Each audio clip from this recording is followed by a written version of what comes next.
2020 Baleno ସେ ବି ପୁଣି ମିଳୁଛି ଆପଣଙ୍କୁ ମାତ୍ର 3.5 ଲକ୍ଷ ଟଙ୍କାରେ।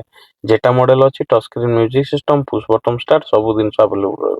ତ ଆମେ ସକାଳୁ ଶୁଣିକି ଚଇନି ଚିକଣ ହେଇକି ପଳେଇ ଆସିଥିଲୁ ସାରଙ୍କ ଲୋକେସନ କୁ। ସାର୍ ପାର୍କିଂ କୁ ଗାଡି ନେଇକି ପଳେଇ ଆସିଥିଲେ। ଆମେ ଗାଡିଟି ଦେଖିଥିଲୁ। ଇଞ୍ଜିନ କଣ୍ଡିସନ ଠିକ ଠାକ ଥିଲା।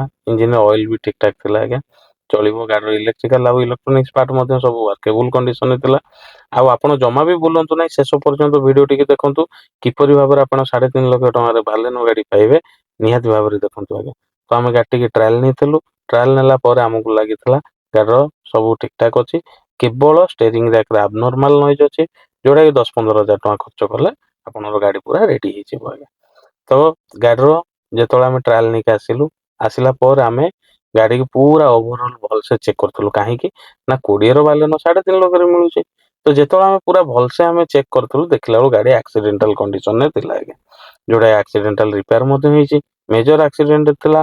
ପ୍ଲସ ଆପଣଙ୍କର ହେଡଲାଇଟ ଦିଟା ମଧ୍ୟ ପୁରା ଡ୍ୟାମେଜ ଥିଲା। ଆଉ ଗାଡିର ଡୋର ସବୁ ଜାଗା ଆପଣଙ୍କର କାମ ହେଇସାରିଛି ଆଜ୍ଞା ଗାଡିରେ। ପ୍ଲସ କାମ ବି ପୁରା ନନଜେନ୍ୟୁନ କାମ। ପ୍ଲସ ତା ସହିତ ଷ୍ଟ୍ରକ୍ଚରାଲ ପାର୍ଟ ମଧ୍ୟ ଡ୍ୟାମେଜ ଥିଲା। ଯୋଉଟା ପାଇଁ କି ଆମକୁ ଗାଡି ପସନ୍ଦ ଆସି ନଥିଲା। ଆଉ ଆମେ ମଧ୍ୟ ଗାଡିଟିକି ଆଣି ନଥିଲୁ। ତ ଆପଣ ମାନଙ୍କୁ ଏଥିପାଇଁ କହୁଛି 3.5 ଲକ୍ଷରେ ପାଇବେ। କାହିଁକି ନା ଗାଡିଟି ଆକ୍ସିଡେଣ୍ଟାଲ କଣ୍ଡିସନରେ ଥିଲା। ଗାଡିଟି ପୁରା ଡ୍ୟାମେଜ କଣ୍ଡିସନ ଥିଲା।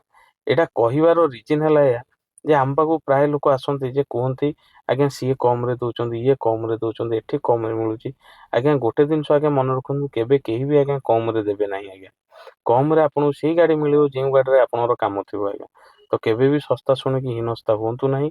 ଭଲ ଡିଲରକୁ ଭିଜିଟ କରନ୍ତୁ। ଭଲ ପ୍ରାଇସ ରେ ଗାଡି ନିଅନ୍ତୁ। ରହିଲି, ଜୟ ଜଗନ୍ନାଥ।